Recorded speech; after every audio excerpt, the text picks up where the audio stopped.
Terima kasih. Selamat pagi. Assalamualaikum warahmatullahi wabarakatuh. Pada kesempatan pagi hari ini saya membawakan sekelapir warning untuk jatuh. Baik. Oke, Oke. Jadi preparation sebelum kita ke kamar operasi, one night before itu satu malam sebelumnya mungkin kita membaca-baca dulu teknik operasi tentang yang berkaitan dengan operasi ya, one night before yang malamnya ya. Lalu bila ada kukunya yang panjang dipotong, malam hari sebelumnya dipotong, dibersihkan, dipotong, terutama yang saya cari ya, itu kan kalau ada pemakai apa namanya nail aksesoris tidak boleh ya, bersihkan dulu malamnya, dipotong. Lalu lagi kalau yang saya memakai apa itu palsu apa namanya, tidak boleh ya. Kan sekarang kalau siang pakai itu palsu, malamnya itu posisi tidak boleh dipakai, dilepas namanya. Ya, jadi persiapan satu hari sebelum operasi ya. Lalu pagi hari sebelum berangkat operasi disarankan diwajibkan mandi ya. Kayaknya sepele aja nih. Tapi kan ada juga nih bangunnya siang buru-buru nggak cepet mandi, nggak boleh ya mandi dulu ya. Mandi dulu yang bersih baru berangkat ke rumah sakit. Ini adalah persiapan sebelum masuk kamar operasi. Jadi sebelum masuk kamar operasi kita melepas, mengganti semua baju yang kita pakai dengan baju di ruang operasi ya, baik dari baju, kemeja, celana ya, cuma diganti dengan yang ada di rumah sakit. Juga bajunya itu masuk ke dalam celana, ini yang betul ya. Jadi bajunya masuk ke dalam celana, maksudnya dimasukkan, tidak keluar gini, nggak boleh dimasukkan. Ya, lalu melepas semua perhiasan ya, jam tangan, cincin, lalu misalnya anting-anting dilepas. Ya di rumah ditinggal dulu ya, nggak usah dipakai. Kalau itu nggak boleh juga itu, cuma dilepas. HP, kunci, mobilnya dilepas, dititipkan di resepsionis atau disimpan di loker. Jadi nggak boleh masuk kamar operasi, itu nggak boleh. Ya. Setelah itu mengganti semua baju dengan baju kamar operasi, memakai apa namanya cap, lalu memakai masker ya. Masker harus di atas hidung ya, tidak hanya menutupi mulut ya, di atas hidung. Lalu bagi yang berhijab, sekarang banyak yang berhijab memakai hijab yang bersih pagi itu ya, yang dicuci bersih, lalu masuk ditambahi cap lagi topi kamar operasi ya, bukannya tanpa tutup kepala, pakai cap ya, masuk kamar operasi memakai cap yang baru ya. Lalu kadang-kadang kita masuk ke dalam dapat jatah baju yang terlalu besar misalnya, jadi dia sampai di atas, di sekitar siku, itu tidak apa namanya, tidak ideal. Yang dianjurkan adalah 3 cm, 3 inci dari pak elbow ya, kurang lebih ya 8 cm ya, pak elbow. Karena nanti kayaknya saat kita cuci tidak mengenai sabun atau air. Kalau dapatnya kepanjang ya digulung, diluntung ya, sampai atas ya. Ya, setelah itu membuka dompet di atas, taruh di atas meja, baik untuk sarung tangannya, di tangan di atas meja seperti itu ya. Ini mengambil apa, nil brush juga ya, nil brush. Nanti persiapan untuk cucinya ya, face mask. Ya, face mask yang sesuai dengan ukuran ya. Saya kira kalau face mask satu ukuran ya, topi pun satu ukuran, dan dari bisa lebih kecil ya. Oke. Nah, ini adalah hand washing ya. Hand washing kita pakai teknik apa namanya? Dari ini sesungguhnya ada beberapa macam shower ya. Kalau biasanya pakai yang ini pakai, kita sebenarnya lebih bagus menggunakan membuka menutupnya memakai elbow ya, pakai elbow. Kita buka keran airnya, kita basahi tangan, dan basahi dari hand ke elbow ya, dari hand ke elbow, jangan kebalik, dari elbow ke hand, dari hand ke elbow turun ke bawah airnya biar menetes ke bawah. Makanya tadi waktu di bajunya, kemejanya harus setinggi 10 cm dari atas elbow. Kalau baju kepanjangan ya diluntung saja ya. Lalu setelah basah kita mengambil secukupnya solution. Secukupnya itu berapa? Secukupnya sekitar 5 sampai 10 cc ya. 10 cc. Jangan kurang, jangan terlalu lebih ya. Lalu kita gosokkan di palmarnya ya.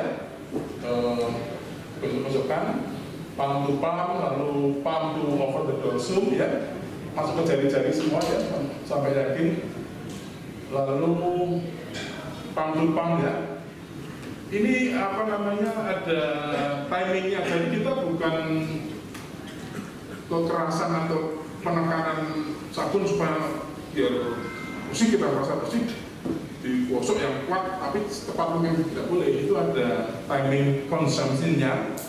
Jadi di atas above price 2 minutes, below elbow 1 minutes, above itu 2 minutes. Jadi 2, 1, 2 ya. 2 menit, 1 menit, 2 menit ya. Tangan seperti biasa seperti yang di WHO itu ya. Setelah itu kita kita cuci lagi, bersihkan lagi dengan air ya. Tapi ini belum pakai brush ya, nanti yang next PPT mungkin ada memakai nail brushnya ya. Lalu dikeringkan dengan paper towel ya, paper towel dari hand ke proximal ke terakhir ke elbow ya, kita lihat nanti. Ya, kira-kira seperti ini.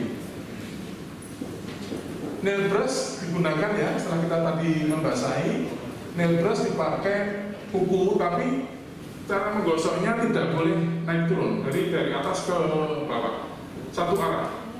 Nail brush digunakan untuk menggosok pada kuku dan pada palm crease saja, tidak boleh menggosok untuk kulit, tidak diperkenankan ya. Menggosok khusus untuk nail dan untuk palm crease, satu arah, dari atas ke bawah, tidak boleh naik turun. Nanti kalau seperti itu kekurangannya adalah air akan memercik ke muka kita.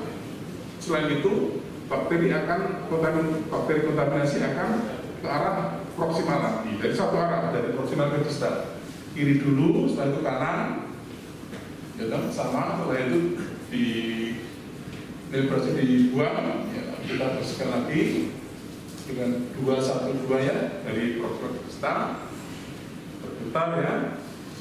Setelah itu kita cuci sabunnya dengan air mengalir ya, dari proksimal ke distal sampai di jarak elbow biar menetes sendiri ya, sampai kering ya. Tunggu sampai kering biar tidak airnya kemana-mana. Setelah selesai lari saja masuk ke kamar operasi, terus nanti dimana-mana basah, licin ya. Oke ya. Nah ini untuk mengeringkan ya, pakai paper towel ya, 1 lembar untuk satu sisi ya, dari hand. Jangan digosok-gosok gitu ya, cuma tekan gini ya, tempel-tempelkan ya. Setelah distal selesai, buang, ganti tangan yang sebelah kiri ya, mungkin sebelah kanan dan sebelah kiri ya, dan seperti itu. Selalu tangan di atas ya, tidak boleh cuci masih pegang benda ya. Seperti ini posisinya, selalu atas seperti ini. Baik, nah ini untuk goning. Goning itu sebenarnya ada 2 macam tipe gon ya. 2 macam tipe gon. Satu gon disposable, yang mungkin yang biasanya warna biru atau hijau ya, disposable, atau gon yang dipakai ulang ya. Kayak biasa kita di PS pakai ulang, di steril lagi pakai ulang. Itu nanti berbeda cara megangnya. Kalau yang disposable itu megangnya pinch, jadi kita megang kita cuma pinch grip saja di sebelah dalam, inside ya, sebelah dalam pegang dulu, nanti dijatuhkan seperti ini. Dia jatuh sendiri, jatuhkan ya, nggak usah dikibas-kibaskan seperti dia, nggak perlu kibas-kibaskan ya, jatuh sendiri. Kalau yang reuse berulang itu pegangnya di luar sebelah outside, nanti dilepas dia akan jatuh. Ya, baru kita memasukkan kedua tangan kita ya, dimasukkan seperti ini ya, dimasukkan masuk ya, masuk untuk lalu asisten membantu di sebelah belakang ya, asisten membantu menali di leher ya. Tangan tidak boleh keluar sebelum pakai handscoon, masih di dalam ya, masih di dalam. Kita nanti akan memakai sarung tangan yang model close method ya, close method, karena selama ini kita di kamar operasi kan kalau operator ya open method karena dibantu oleh asisten ya, dibukakan kita masuk. Sebenarnya benar pakai close method ini, close method kita pakai sarung tangan, tapi ini di dalam ya, tidak boleh jaringnya keluar ya, masih di dalam. Kita memakai sarung tangan ukuran sesuai yang biasa kita pakai. Lalu bagaimana kalau kita mau double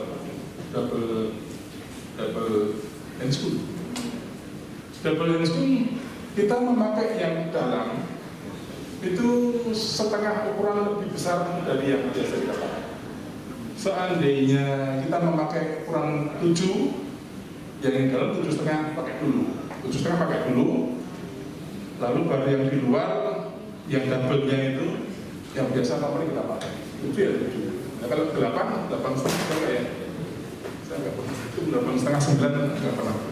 Saya pakai paling depan besar ya 8 ya, paling besar 8 ya. Nah, lalu kita pakai. Setelah selesai, kadang-kadang yang model disposable itu talinya di depan, masih di depan ya.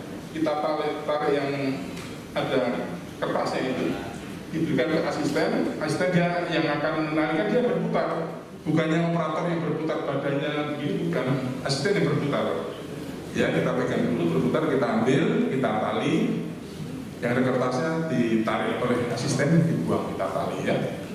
Oke. Bagaimana saat melepasnya? Kalau melepas kalau ini adalah memakai metode St. Andrew Cross Method ya, dari St. Andrew Cross Method. Seperti apa sih St. Andrew Cross Method? Itu adalah dengan cara tangan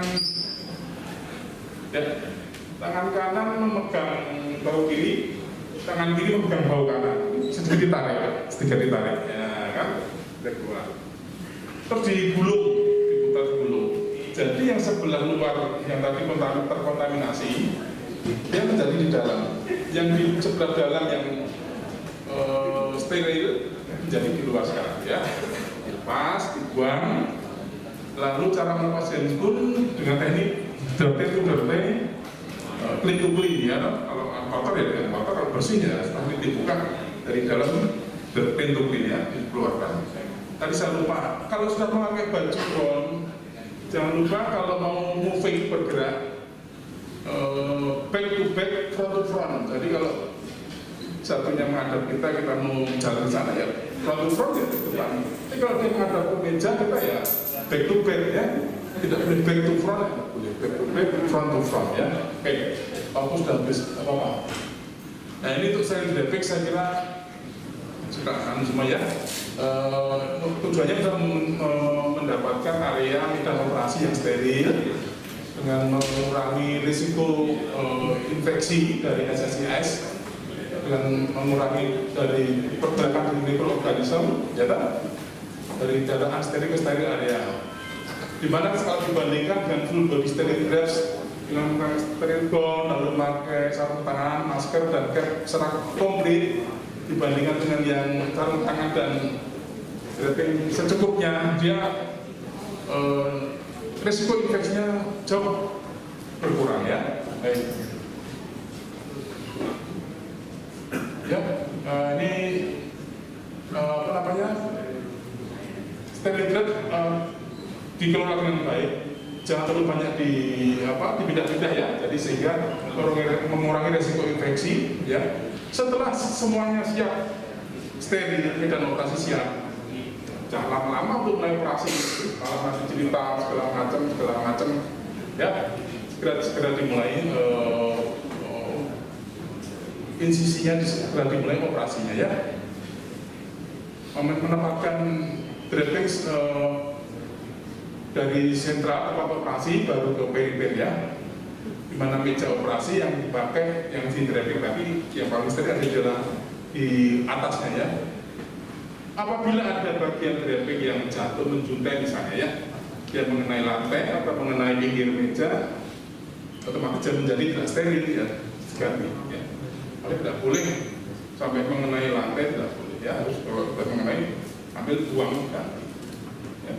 Sangat strict sekali sebenarnya waktu pendidikan di luar itu mesti nanti kalau saat kalian setelah sebulan tahu ya, orang-orang sana strict sekali ya. Kita juga harus ikut mengambil positifnya ya. Baik, ini adalah draping extremity prosedur ya, hampir sama ya. Dengan untuk besar, lalu dibataskan towel yang steril, masukkan ke ekstremitas, lalu di antara anestesi dan operator misalnya ada pembatasnya ya, kita kasihkan maksudnya draping yang besar yang lubangnya masuk menutupi membatasi antara operator dengan anestesia seperti biasanya. Oke, ini adalah tujuan utama dari ini semua adalah untuk patient safety ya, tujuannya untuk patient safety ya. After operation ya, jadi kita melakukan diskusi tentang mungkin ada kesulitan, ada apa yang perlu disampaikan ya, ada dalam operasi ada sesuatu dan kita waktu setelah operasi didiskusikan ya sudah tim tersebut. Lalu ya ini otomatis visit the patient post operatif insya Allah selalu dilakukan oleh kita semua. Saya kira cukup, saya sudah peringatan selesai. Oke, ini ya. Oke, terima kasih, semoga bermanfaat.